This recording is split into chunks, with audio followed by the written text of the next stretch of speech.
Lieutenant Samantha Rivers stood at the observation deck of the USS Nighthawk, staring out at the vast emptiness of space.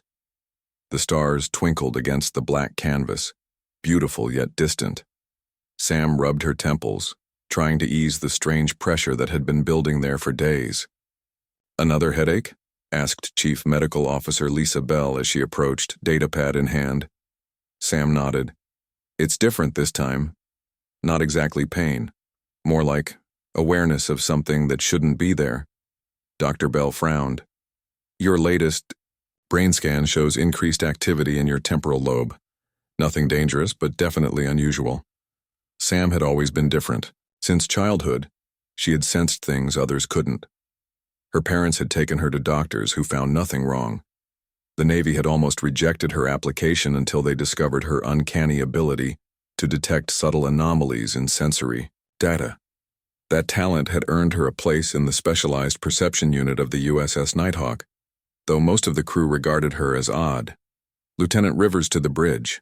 Captain Alan Murphy's voice came through the intercom, interrupting her thoughts. Sam exchanged a look with Dr. Bell. "Duty calls." The bridge of the Nighthawk hummed with activity as Sam entered. Screens displayed data from across the solar system, and crew members spoke in hushed, concerned tones. Captain Murphy, a tall man with graying hair and steady eyes, motioned her over. "Rivers, take a look at this." On the main screen, footage from Mars Outpost Beta played. At first glance, nothing seemed unusual, just scientists going about their work in the research station. Then Sam saw it, a door opening with no one there, objects floating across rooms, and strange distortions in the air. "We've received similar reports from Jupiter Station and the Venus Cloud Observatory," said Captain Murphy. "Equipment malfunctions, atmospheric disturbances, objects moving on their own." Sam felt a chill run down her spine. "Sir, I think someone's there." First Officer Paul Green snorted. "Someone invisible?" "Not invisible," Sam said carefully, knowing how it would sound. "Just not perceived. There's a difference." Captain Murphy studied her. He was skeptical of Sam's special senses, as he called them, but he couldn't deny that she had been right too many times to ignore. "Explain." "The human brain filters out a lot of information every second," Sam said. "What if these visitors exist in a way our brains naturally filter out? We wouldn't see them because our minds simply wouldn't process their presence." The bridge fell silent. It sounded crazy, but the evidence on screen, doors opening, objects moving, couldn't be explained away. "Admiral Franklin has ordered us to Mars to investigate," Captain Murphy said finally. "We leave in 2 hours. Rivers, I want you heading the investigation team." Sam nodded, ignoring the doubtful looks from other officers. Back in her quarters, Sam packed quickly while trying to organize her thoughts. The pressure in her head had grown stronger since viewing the Mars footage. It wasn't painful, just persistent, like the feeling of being watched. A knock at her door revealed Dr. Bell. "I brought you something for the headaches," she said, offering a small bottle of pills. "Thanks, but I need to stay sharp," Sam replied. "Besides, I don't think medication will help. These aren't normal headaches." Dr. Bell sat on the edge of Sam's bed. "What do you think is happening, really?" Sam hesitated. Lisa was one of the few people who didn't immediately dismiss her unusual perceptions. "I think we're not alone, and I think they believe we can't detect them." "Aliens?" Lisa whispered, her eyes wide. "Maybe, or something else entirely. But whatever they are, they've been watching us, confident we can't see them." Sam zipped up her bag. "And they're wrong, at least about me." The journey to Mars took 3 days. As they approached the red planet, Sam's headaches intensified. She began seeing flickers at the corners of her vision, shapes that vanished. When she tried to focus on them, the crew grew uneasy as small unexplained events occurred throughout the ship, computers turning on by themselves, items disappearing and reappearing in different places, strange sounds in empty corridors. During the final approach to Mars orbit, Sam stood on the bridge, watching the red planet grow larger in the view screen. The pressure in her mind was nearly unbearable now, "Captain," she said suddenly. "They're here, on the ship." Captain Murphy turned to her. "Rivers. I can feel them, several of them, watching us right now." She pointed to empty spaces around the bridge. "There. And there." The crew exchanged nervous glances. Engineer Kyle Daniels checked his instruments. "No life signs detected, Captain." "Check for anomalies in the quantum field," Sam suggested. "Not life as we define it." Skeptical but willing to try, Daniels adjusted his instruments. His eyebrows rose in surprise. "There are fluctuations, tiny ones. They shouldn't be there." Captain Murphy stood. "All hands on alert. We may have unknown entities aboard." As they established orbit around Mars, the incidents increased. Communications suffered brief outages. Navigation systems showed phantom readings. In the mess hall, a cup slid across a table with no one touching it. Sam followed these incidents, mapping them, sensing the invisible presences with growing clarity. They were curious, studying the humans, completely unaware that Sam could sense them. A meeting was called in the conference room. Captain Murphy, First Officer Green, Dr. Bell, Engineer Daniels, and Sam gathered to discuss the situation. "What exactly are we dealing with, Lieutenant?" Captain Murphy asked. Sam took a deep breath. "I believe they're intelligent beings who exist slightly out of phase with our perception. They've evolved or developed technology that makes them invisible to most humans. They're scientists studying us, and they think we can't detect them at all," Dr. Bell added. "Exactly," Sam nodded. "But they're wrong." Green looked unconvinced. "So what do we do? Try to communicate with beings we can't see?" "I can sense them," Sam said, "and I think I can communicate with them." Captain Murphy considered this. "Too risky. We don't know their intentions."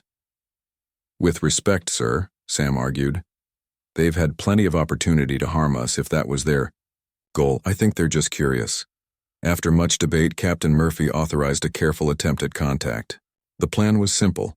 Sam and Daniels would conduct a routine EVA to repair external sensors damaged during the journey. If Sam sensed the invisible observers, she would attempt communication. Suited up and tethered to the ship, Sam and Daniels floated outside the Nighthawk. The vast emptiness of space surrounded them, with Mars looming large below. "Any sign of your invisible friends?" Daniels asked over the comm. "Not yet," Sam replied, focusing on the repair work. They had been working for nearly 20 minutes when Sam felt it, the now familiar pressure in her mind stronger than ever.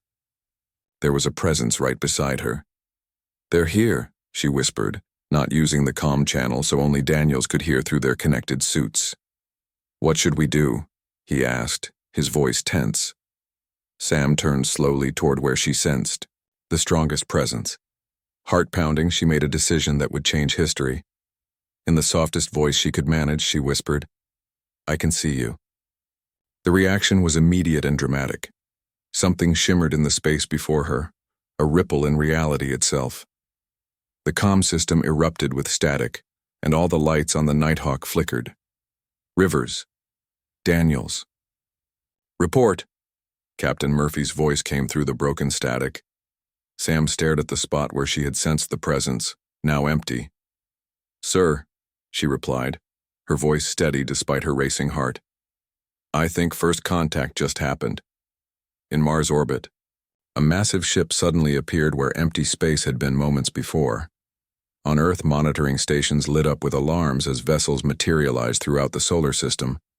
Humanity was not alone, and they had never been. Chaos erupted aboard the USS Nighthawk as the massive alien ship appeared out of nowhere. Captain Murphy ordered Sam and Daniels back inside immediately. Red alert sirens blared throughout the vessel. "What did you do out there?" Captain Murphy demanded once Sam and Daniels were safely back inside and had removed their helmets.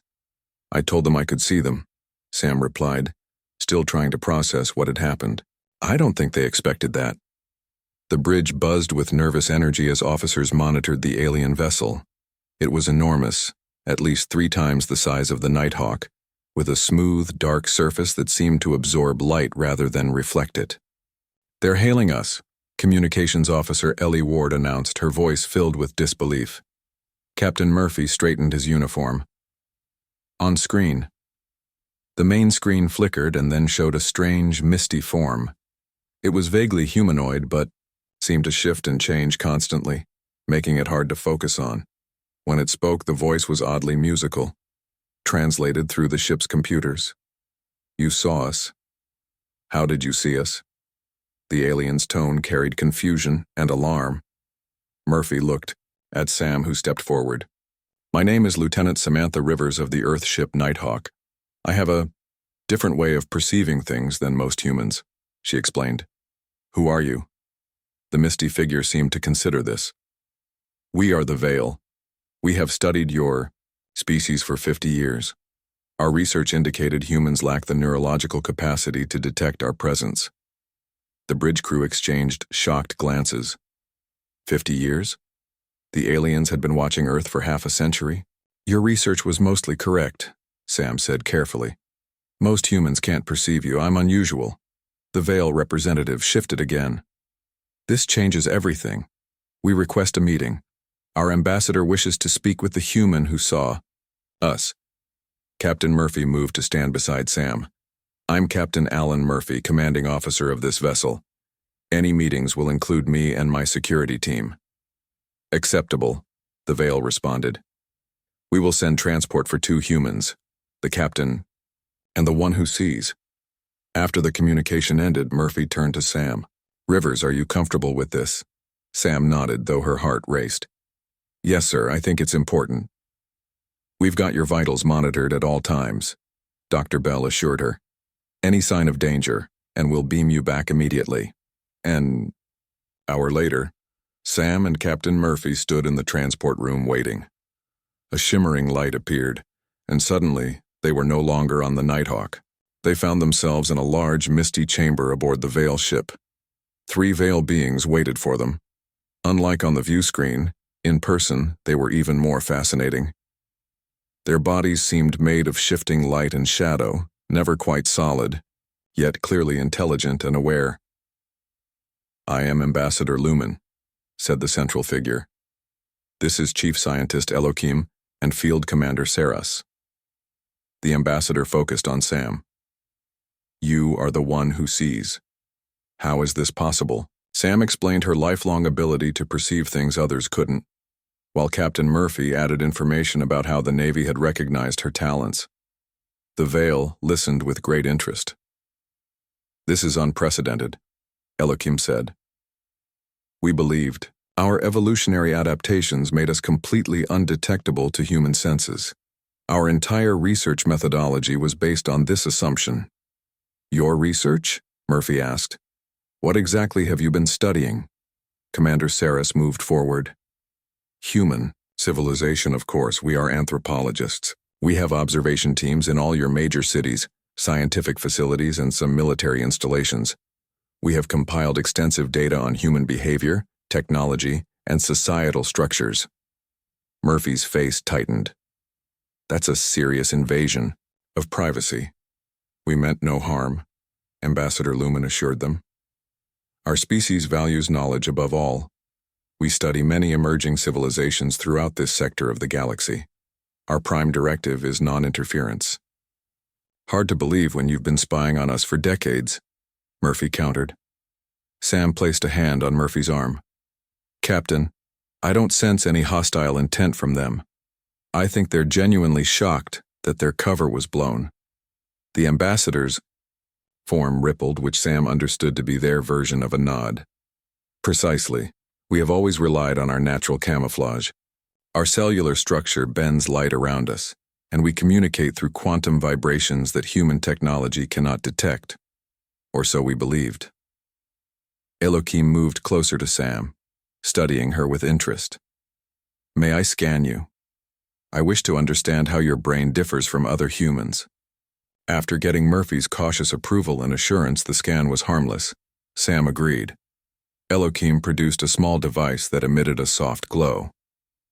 Fascinating, the scientist said after reviewing the results. You have an unusual neural structure in your temporal lobe. It appears to process quantum fluctuations that most humans filter out unconsciously.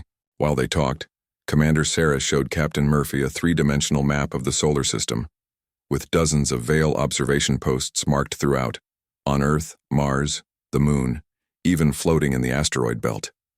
Our presence is now compromised, Sarah stated matter-of-factly.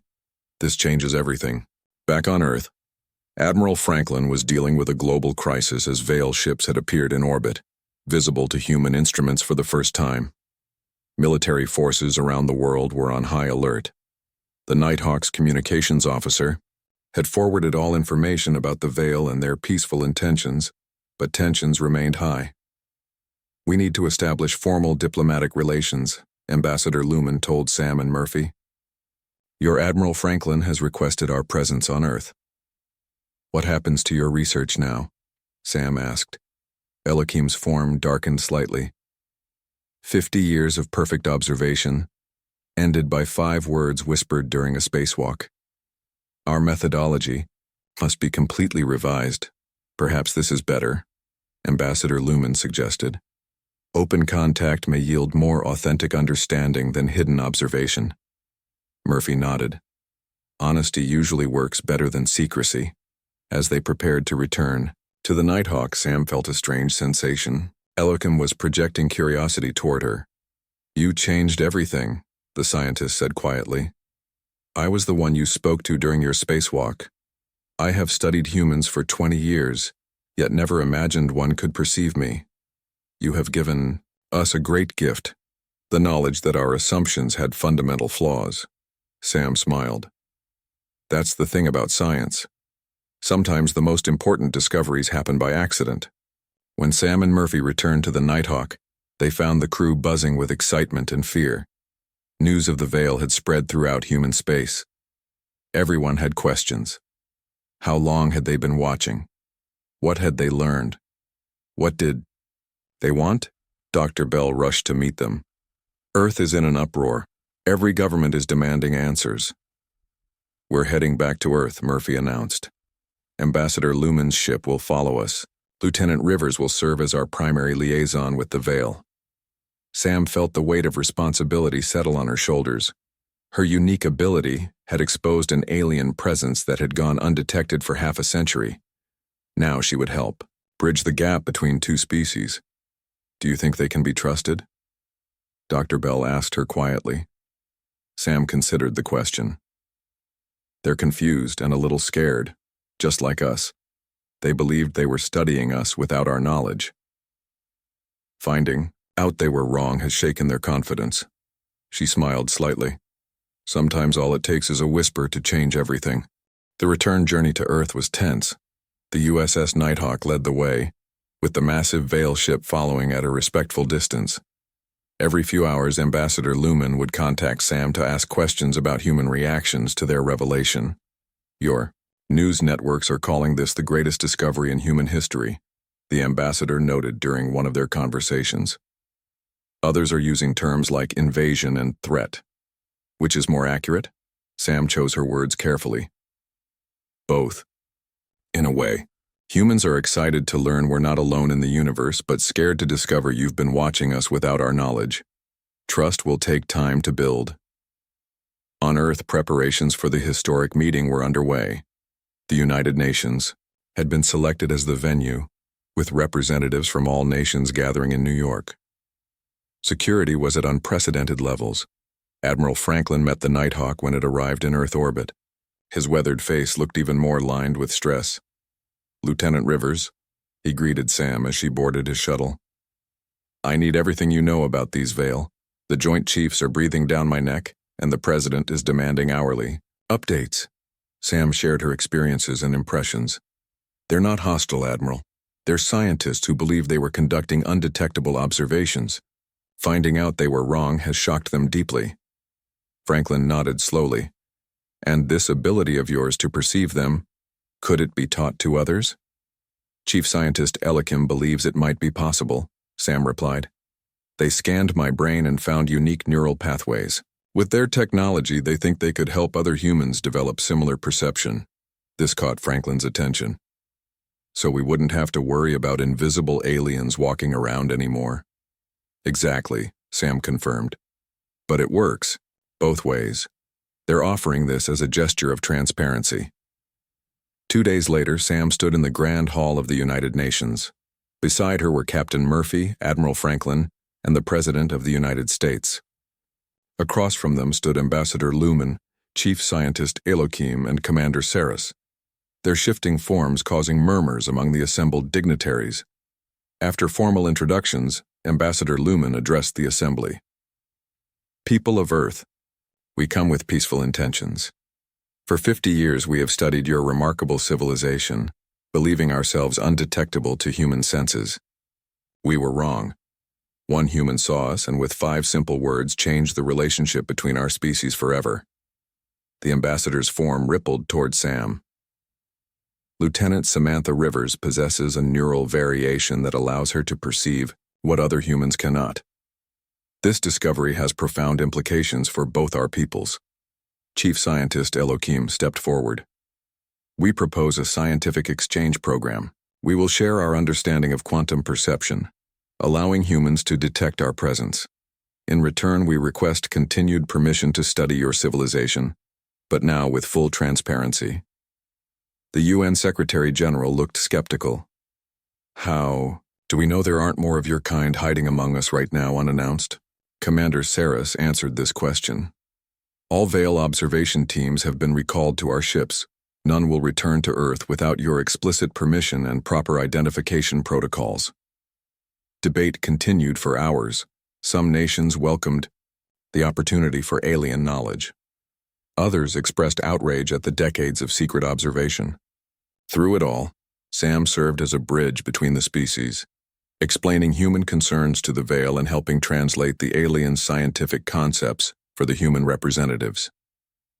During a break in the proceedings, Sam found herself alone with Elohim in a quiet corner of the building.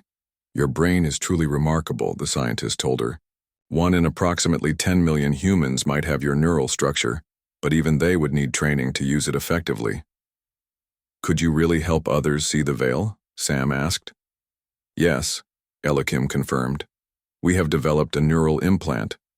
Based on your brain patterns, it would allow humans to perceive our quantum signatures. Sam considered this. That would change everything. No more invisible observers. Precisely, said Elohim. Complete transparency between our species. When the talks resumed, this proposal became the centerpiece of negotiations. The Rivers Protocol, as it was quickly named, would allow selected humans to receive neural implants that mimicked Sam's natural abilities. In exchange, the Vale would share certain technologies with humanity. Captain Murphy volunteered to be the first recipient of the implant. If there's any risk, I should take it before my crew, he insisted. The procedure took place aboard the Vale mothership. Sam watched nervously as Elohim and a team of Vale medical specialists placed a small device against Murphy's temple. It seemed to melt into his skin, leaving no visible trace. The implant integrates with your neural pathways, Elohim explained to Murphy. It will take approximately 1 hour to fully activate. While they waited, Ambassador Lumen spoke with Sam. Privately, you have changed the course of our research forever, Lieutenant Rivers. For centuries, we have observed developing civilizations always undetected. You are the first in our history to perceive us without technological assistance. What does that mean for humanity? Sam asked. It means your species has potential we did not anticipate, the ambassador replied. It is why we are willing to share our technology with you, despite the risks. Risks? Some among my people fear that humanity is not ready for the knowledge we possess. Your species still fights wars, pollutes your planet, and struggles with inequality. Yet you also create beautiful art, make scientific breakthroughs, and show remarkable compassion. You are complex, and complexity brings unpredictability. An hour later, Captain Murphy's implant activated. His eyes widened as he truly saw the Vale for the first time. My God, he whispered, they're beautiful. To Murphy's enhanced perception, the Vale were no longer just shifting mists. They were intricate patterns of light and energy, pulsing with intelligence and life. Their communications, previously translated through computers, now carried emotional resonance he could feel directly. "This changes everything," Murphy said, looking at Sam with new understanding. "This is how you've been perceiving them all along?" "Something like that." Sam nodded, "though for me it's always been less clear, more like impressions than direct vision." News of Murphy's successful implantation spread quickly. Within days, a program was established to provide implants to select military personnel, scientists, and diplomats. Each new recipient reacted with the same awe Murphy had shown. Dr. Bell received the implant and immediately began studying its effects. "The device doesn't just let us see the veil," she explained to Sam. "It expands our perception of quantum events in general. This could revolutionize physics, medicine, even our understanding of consciousness." As Earth adapted to the reality of the veil, Sam found herself becoming a celebrity. The woman who whispered to aliens, the human who could see the invisible. She disliked the attention but recognized its importance for human-veil relations. "What happens now?" she asked Ambassador Lumen as the first phase of the Rivers Protocol concluded successfully. "Now," said the ambassador, "we learn from each other as equals. And perhaps together we explore the stars.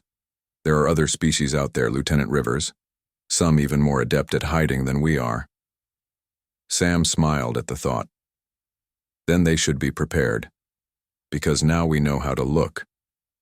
6 months passed since first contact with the veil. The world had changed dramatically in that time. Over 10,000 humans now had the neural implant, allowing them to perceive the veil naturally. Scientific breakthroughs occurred weekly. As human and veil researchers collaborated, Sam had been promoted to commander and now led the Interspecies Communication Division, a new branch of the Navy created specifically for human-veil relations. Today she stood in a laboratory at the newly built Joint Research Center outside Washington, D.C., watching Dr. Bell work side by side with Elohim. "The applications are endless," Dr. Bell was saying excitedly. "The implant doesn't just let us see the veil. It's enhancing our perception of quantum events that were always happening around us but that we couldn't detect before." Elohim's form rippled in agreement. "Your species has adapted remarkably quickly. What took our ancestors thousands of years to evolve, you have achieved through technology in months." Not everyone was happy about the changes, though. Outside the research center, protesters gathered daily. Some feared alien influence on human affairs. Others worried about the implants themselves, spreading rumors that they allowed the veil to control human minds. "Commander Rivers," called a voice, and Sam turned to see Admiral Franklin approaching. "Walk with me." They strolled through the facility's garden, a beautiful blend of earth plants and strange, shimmering vegetation provided by the veil. "How? Are things progressing with the Jupiter station?" Franklin asked. Sam smiled proudly. "Construction is ahead of schedule. The veil engineering techniques are incredible. What would have taken us decades to build will be operational next month." The Jupiter Research Station was the most ambitious joint project yet. A massive facility orbiting the giant planet, designed to harness its energy and serve as a deep space monitoring post. "Good," Franklin nodded. "And what about the incidents in Asia?" Sam's smile faded. "Getting worse. The resistance groups are becoming more organized. Last week they attacked a veil observer in Beijing. Fortunately, no one was seriously hurt. Despite the official alliance between humanity and the veil, some groups refused to accept the aliens' presence. A movement called Earth First had emerged, demanding all veil leave the solar system. They targeted humans with implants, calling them traitors to their species. "The president is concerned," Franklin admitted. "Public opinion is split almost evenly. Half see the veil as the best thing that ever happened to humanity. The other half see them as invaders who spied on us for decades." "They're neither," Sam insisted. "They're just different. Their methods seemed invasive to us, but they were following their own ethical guidelines for studying developing civilizations." Franklin looked unconvinced. "Maybe, but perception matters in politics." That evening, Sam met with Captain Murphy, now Admiral Murphy, for dinner at his apartment. Murphy had become one of the strongest advocates for human-Veil cooperation since receiving his implant. "I spoke with Ambassador Lumen today," Murphy told her as they ate. "The Veil Council has approved the next phase of the technology exchange. They're going to share their faster-than-light travel systems with us." Sam nearly choked on her food. "Already? That's years ahead of schedule." Murphy nodded. "Lumen says your continuous efforts to bridge our cultures has convinced the Council that humans can be trusted with more advanced technology." "That's incredible news," Sam said. Then she noticed Murphy's serious expression. "What is it? What aren't you telling me?" Murphy sighed. "There's another reason they're accelerating the timeline. The Veil have detected signals from a system about 40 light-years from here. They believe another spacefaring species is heading toward our region of space. Hostile? Unknown," Murphy admitted. "But the Veil seem concerned. They've encountered this species before, centuries ago in another sector. They're called the Shroud." Later that night, Sam couldn't sleep. She stood at her apartment window looking up at the stars, thinking about Murphy's revelation. Another alien species was coming, one that even the Veil seemed worried about. Her phone rang. It was Dr. Bell, her voice urgent. "Sam, you need to come to the lab right away. Elohim has made a breakthrough." 30 minutes later, Sam arrived at the research facility to find Bell, Elohim, and several other scientists gathered around a holographic display. "What am I looking at?" Sam asked. Elohim's form pulsed with excitement. "We've been studying your unique neural pathways more deeply. Your ability to perceive us wasn't just luck or random mutation. Your brain shows signs of deliberate engineering." "What?" Sam was stunned. "That's impossible. What are you saying?" Dr. Bell put a hand on Sam's shoulder. "Someone or something altered your ancestors' DNA, possibly thousands of years ago. The changes remained dormant in the human genome until they manifested in you." Sam struggled to process this information. "Are you suggesting aliens modified human DNA in the past?" "Not us," Elohim clarified.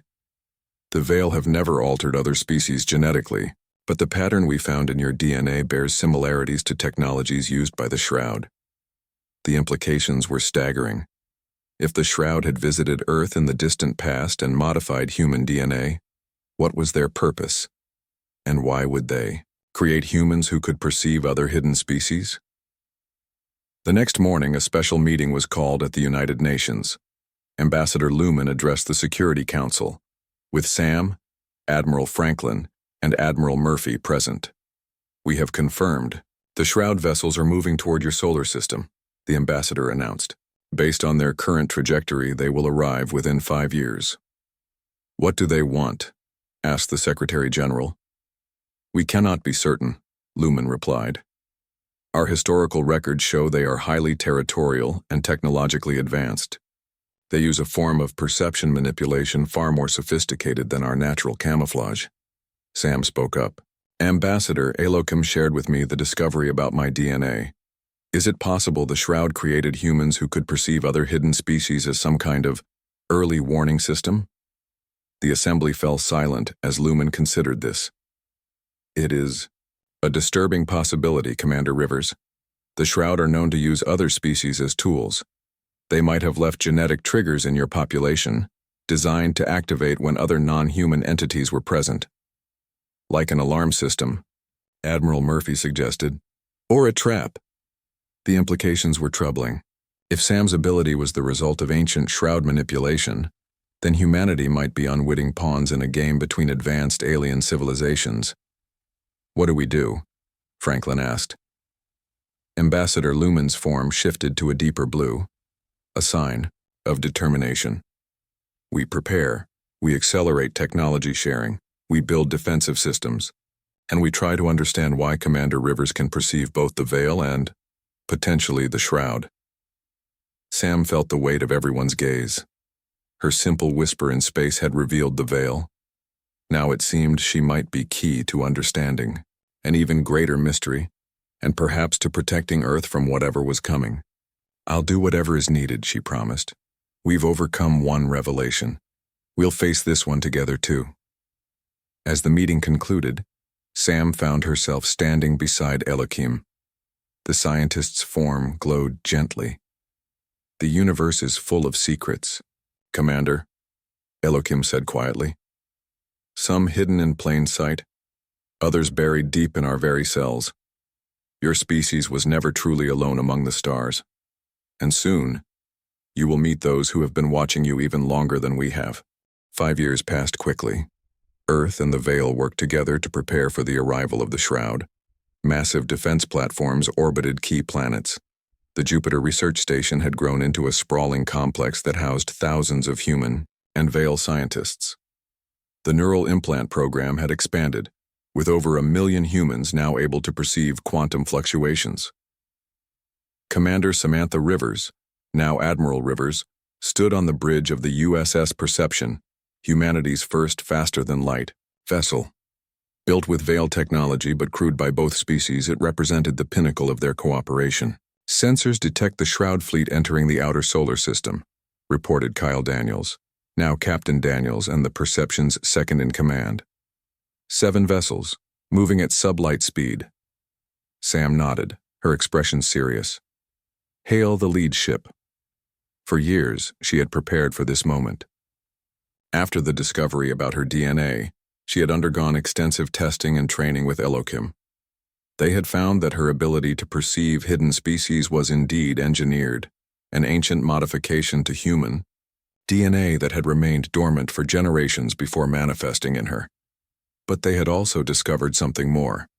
Sam could not only see the hidden, she could communicate with them on a level others couldn't. This made her the natural choice to lead the first contact mission with the Shroud. No response to hails, Daniels reported. Beside Sam stood Elohim, now the chief scientific liaison between their species. They are scanning us intensively, the Veil scientist noted. They appear surprised to detect Veil life signs aboard a human vessel. The Perception maintained position at the edge of the solar system, waiting. Behind them, the combined human Veil defense fleet stood ready. Finally, the communication system activated. On the main screen appeared a figure that caused everyone on the bridge to gasp. The Shroud were nothing like the misty, shifting forms of the Veil. They appeared almost solid, with crystalline structures that bent light around them in hypnotic patterns. When they moved, they seemed to flicker in and out of reality itself. Unexpected, the Shroud representative stated, its voice oddly flat yet echoing. Veil and humans cooperating. This alters projections. Sam stepped forward. I am Admiral Samantha Rivers of Earth. We welcome you to our solar system and wish to establish peaceful relations. The crystalline being's form shifted slightly. You see us clearly. You are not supposed to detect the Veil until later in your development. The timeline has been accelerated. Sam felt a chill run down her spine. You know about my ability to perceive hidden species? Of course, it was our design. The Shroud's voice carried no emotion. Your bloodline was modified 12,000 years ago. A sensor program designed to activate when your species encountered others who exist beyond normal human perception. The bridge fell silent. Sam had suspected this, but hearing it confirmed was still shocking. Why? She asked. Why engineer humans to perceive species like the Veil? The Shroud representative's form pulsed. The galaxy is full of hidden watchers. Some benign, like the Veil, others are predators. We provided your ancestors with a defense mechanism, the ability to perceive what should not be perceived. You're saying you protected us? Captain Daniels asked skeptically. In a manner of speaking, we have seeded such abilities in many promising species. Those who can perceive the hidden have a greater chance of survival. Sam processed this information. And now you've returned. Why? To evaluate progress, to see if you have fulfilled potential. The Shroud's form shifted again. Finding you allied with the Veil was unexpected. It suggests you have surpassed projections. Ambassador Lumen, who had remained silent until now, moved forward. The humans detected our presence earlier than we anticipated. It forced us to reveal ourselves and establish open relations.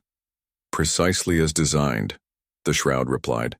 The sensor activates, the hidden is revealed, the species adapts or perishes. Sam felt a surge of anger. You make it sound like we're just an experiment too. You. All life is an experiment, the shroud stated. We have conducted ours for millions of years. Some species fail. Others, like yours, show promise. In the days that followed, a tense but peaceful exchange of information took place.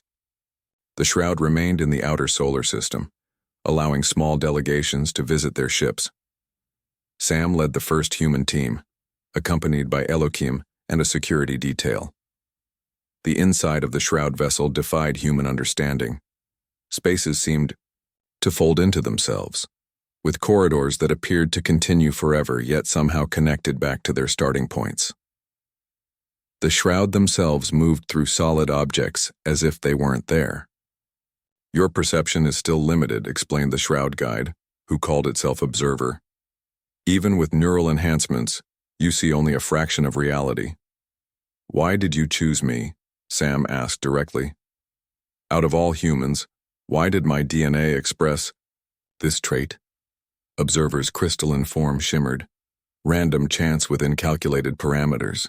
The modifications were designed to activate in approximately 1 in 10 million humans when exposed to quantum-shifting species like the Veil. You were simply the first to have direct contact. But there are others? Sam pressed. Potentially. Thousands with the latent ability, Observer confirmed. Once activated in one individual, the trait becomes more likely to express in others. A cascade effect we have observed in multiple species. This explained why the neural implant program had been so successful. Humans already had the dormant capacity to perceive the hidden, needing only the right trigger to activate it. What happens now? Sam asked. We observe. We collect data. We continue our great experiment. Observer's tone remained flat. Your alliance with the Veil is unprecedented. Two differently evolved perceptual frameworks working together. It suggests possibilities we had not considered. Upon returning to Earth, Sam met with world leaders and Veil representatives to share what she had learned. The Shroud, it seemed, were neither allies nor enemies in the traditional sense. They were watchers, experimenters, playing a game so long-term that individual lives meant little to them. They said they've done this with other species, Admiral Franklin noted during the debriefing. Are there more out there like us? More with hidden abilities waiting to be triggered? According to Observer, there are dozens of species in various stages of development, Sam replied. Some have already failed their tests. Others are thriving. And humanity? Asked the president. Are we passing their test? Sam smiled slightly. Observer said our alliance with the Veil was unexpected. I think we've surprised them. Maybe that's a good thing. After the debriefing, Sam found Elohim waiting for her. They walked together through the garden of the Joint Research Center, now 4 times larger than when it was first built. Your species continues to amaze, the Veil scientist told her. First you see us when you shouldn't have been able to. Then you form an alliance rather than react with fear. Now you face the Shroud with diplomacy instead of weapons. We're adaptable, Sam replied, and we've had good teachers. She looked up at the night sky, knowing that somewhere up there both Veil and Shroud ships orbited her planet. One species revealed by a whisper, another that had been pulling humanity's strings for thousands of years. What do you think the future holds for us? Elohim asked. Sam considered the question. I think we keep doing what humans do best. Adapting, learning, surprising everyone, including ourselves. The universe is full of hidden watchers. Now we know they're there. She smiled, and they know we can see them. As if in response, a shooting star streaked across the night sky. Sam watched it, wondering what other secrets waited to be whispered in the dark.